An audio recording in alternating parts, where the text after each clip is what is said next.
I call upon the Deputy Minister of Foreign Affairs of Belarus on behalf of a group on behalf of MIX, as we know them, acronyms. Mr. President, I have the honor to speak on behalf of like-minded countries, supporters of middle-income countries. We commend the Presidency of the Economic and Social Council for convening the Forum on Financing for Development, and we welcome the first substantive report of the Interagency Task Force on Financing for Development. We recognize that the Forum presents an opportunity to assess the progress of financing for development policies, identifying obstacles and challenges to their implementation, promoting the sharing of lessons learned, and providing policy recommendations for action by the international community. Mr. President, our group considers it fundamental to emphasize that middle-income countries still face significant challenges to achieve sustainable development. This is particularly crucial for the international community, given the large share of middle-income countries in terms of the world population and the global economy.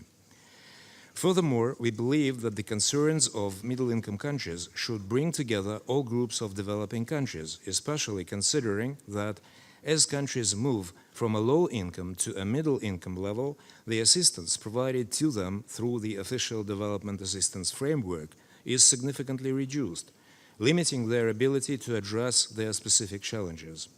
In order to ensure that achievements made to date by middle-income countries are sustained, efforts to address ongoing challenges should be strengthened through exchange of experiences, improved coordination, and better and more focused support of the United Nations Development System, international financial institutions, regional organizations, and other stakeholders. We acknowledge that ODA and other concessional finance is still important for a number of these countries and has a role to play for targeted results, taking into account the specific needs of these countries.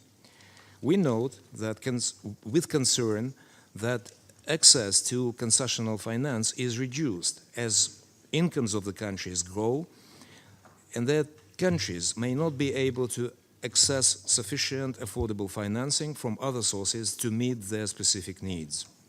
We also recognize that innovation and technologies are powerful drivers of economic growth and sustainable development for middle-income countries. In that regard, we recall the importance of technology transfer and diffusion in the spirit of closing economic and social gaps between countries to achieve sustainable development. In order to tackle these challenges, we encourage stakeholders in multilateral development banks to develop graduation policies that are sequenced, phased, and gradual to ensure that their assistance best addresses the opportunities and challenges presented by the diverse circumstances of middle-income countries.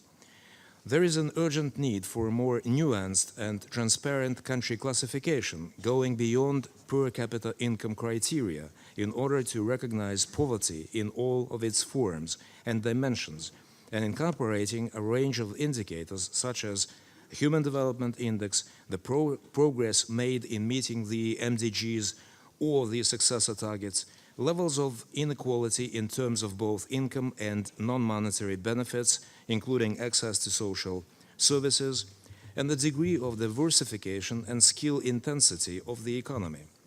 All of these elements would provide additional guidance for elaborating and implementing country assistance programs in a manner that is more consistent with each country's specific needs. We want to highlight the need for the continuing engagement of international community in middle-income countries, which should be tailored to specific country needs, and for further development coordination of the United Nations system.